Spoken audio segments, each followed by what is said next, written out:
Complex जो है, B B का मतलब है कि तमाम ऐसी चीज़ें जो हमारा प्रोटीन बेस होते हैं।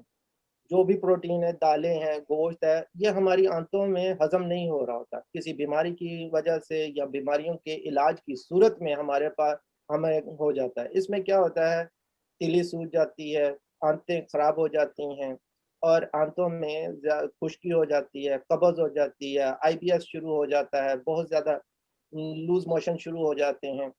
तो प्रोटीन जो है हमारी बॉडी में एब्ज़ॉर्ब नहीं होता। इसकी सबसे ज़्यादा निशानी ये होती है कि इंसान जो है खौफ़ज़दा हो जाता है, छोटी-छोटी बातों पे डरना शुरू हो जाता है।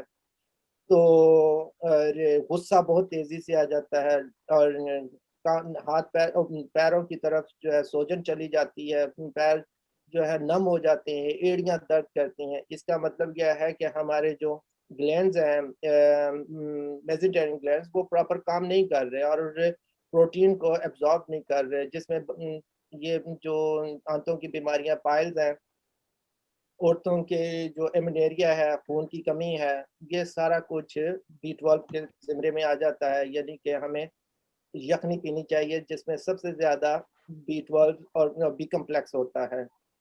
यानी कि यखनी गोश्त की हो, मछली की हो, मुर्गे की हो, क्योंकि पूरी तरह से वो एब्ज़ॉर्ब नहीं हो रहा होता प्रोटीन। अगर हम है ना बारबेक्यू की सूरत में खाएँगे तो हमारा बी12 बहुत तेज़ी से लो होगा। ग्रिल करके, जिसके ऊपर मैरिनेट करके, लेमन मैरिनेट करके, सिरका लगाकर, वो सारे ही ग्लैंड्स को डैमेज करते हैं। इस सूरत में अगर किसी के आंतों का प्रॉब्लम है, तिली का प्रॉब्लम है, तो उनको बी12 या बी कॉम्प्लेक्स कॉम्प्लेक्स या बी कोई भी फॉलिक एसिड हो, बी या बीज से ताल्लुक़ रखने वाले तमाम विटामिन्स जो हैं, वो बॉडी के ऊपर एब्ज़ॉर्ब करते हैं। और जिनको बॉडी के अंदर बहुत ज़्यादा वेट है और सॉरी फैट है और वो फैट को रिड्यूस करना चाहता है और जैसे औरतों के मसूड़े सूज जाते हैं, वो और गले सूज जाते हैं और नाक सूज जाता है, नाक में साइनोसाइटिस हो जाता है। इस सूरत में इसका मतलब यह है कि किसी के बॉडी में फैट एब्ज़ॉर्ब नहीं हो रहा और ट्राइग्लिसराइड हाई है, तो उसको विटामिन सी का इस्तेमाल करना चाहिए।